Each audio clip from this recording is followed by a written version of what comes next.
ଟିଟଲାଗଡ଼ ବିଧାୟକ ନବୀନ ଜେନାଙ୍କ ଆଜି 59 ବର୍ଷ ବୟସରେ ପଦାର୍ପଣ କରିଛନ୍ତି। ତାଙ୍କ ଜନ୍ମଦିନ ପାଳନ ନେଇ ସହର ଉତ୍ସବମୁଖର ହୋଇଛି। ବିଧାୟକ ଦଳୀୟ ନେତାକର୍ମୀଙ୍କ ସହିତ ଟିଟଲାଗଡ଼ ଉପଖଣ୍ଡ ଡାକ୍ତରଖାନା ଗସ୍ତ କରି ଡାକ୍ତରଖାନାରେ ଭର୍ତ୍ତି ସମସ୍ତ ରୋଗୀଙ୍କୁ ଫଳମୂଳ, ବିସ୍କୁଟ, ବ୍ରେଡ୍ ବଣ୍ଟନ କରିଥିଲେ। ପୂର୍ବତନ ନଗରପାଳ ସନ୍ତୋଷ ପ୍ରଧାନ, ପ୍ରକାଶ ସରାଫ ପ୍ରମୁଖ ବୁଦ୍ଧିଜୀବୀଙ୍କ ଗହଣରେ ବିଧାୟକ ସ୍ୱଚ୍ଛ ଭାରତ ଯୋଜନା ନେଇ ସହର ପୁରୁଣା ବ୍ୟାଙ୍କ ଛକରୁ ଶାସ୍ତ୍ରୀ ଛକ ପର୍ଯ୍ୟନ୍ତ ରାସ୍ତା ସଫେଇ ଅଭିଯାନରେ ସାମିଲ ହୋଇଥିଲେ।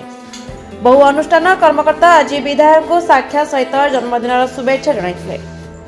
ବ୍ରାହ୍ମଣ ସମାଜ ପକ୍ଷରୁ ସଭାପତି ସୁବୋଧ ଦାସ, ସମ୍ପାଦକ ସତ୍ୟବ୍ରତ ପଣ୍ଡା, ଉପସଭାପତି ରାମନାରାୟଣ ମିଶ୍ର, ଯୁଗ୍ମ ସମ୍ପାଦକ ସୁଖଦେବ ଯୋଶୀ, ମାନସ ପାଣି, ଗଜେନ୍ଦ୍ର ଆଚାର୍ଯ୍ୟ ପ୍ରମୁଖ ବହୁ ସଦସ୍ୟ ବିଧାୟକଙ୍କୁ ଭେଟି ଶୁଭେଚ୍ଛା ସହିତ ଆଶୀର୍ବାଦ ପ୍ରଦାନ କରିଥିଲେ।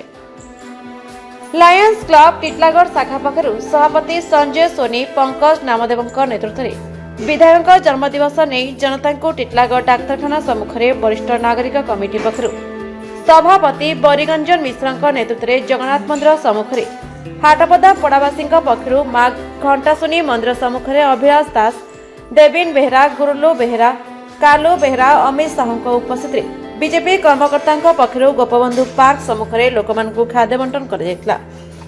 ବିଜେପି ନେତା ସଞ୍ଜୟ ତ୍ରିପାଠୀ, ହରି ନାଗ, କାଲୁ କେଡ଼ିଆ, ସଞ୍ଜୟ ବର୍ମା, ନାକ ସାହୁ, କାଉନ୍ସିଲର ସୁଧୀର ଅଗ୍ରୱାଲ, ଅମରେଶ ସାହୁ, ଡୋଲାମଣି ବସ୍ତିଆ, ପବିତ୍ର ସାହୁ, ନରେଶ ବେହେରା, ରଞ୍ଜନ ଖୁଆସ ପ୍ରମୁଖ କାର୍ଯ୍ୟକ୍ରମରେ ସାମିଲ ହୋଇଥିଲେ। ଟିଟଲାଗଡ଼ରୁ ଓଡ଼ିଶା ବ୍ୟୁରୋ ମୁଖ୍ୟ ସନ୍ତୋଷ କୁମାର ପଟ୍ଟନାୟକ ରିପୋର୍ଟ, ଶ୍ରୀକ୍ଷେତ୍ର ଲାଇଭ୍।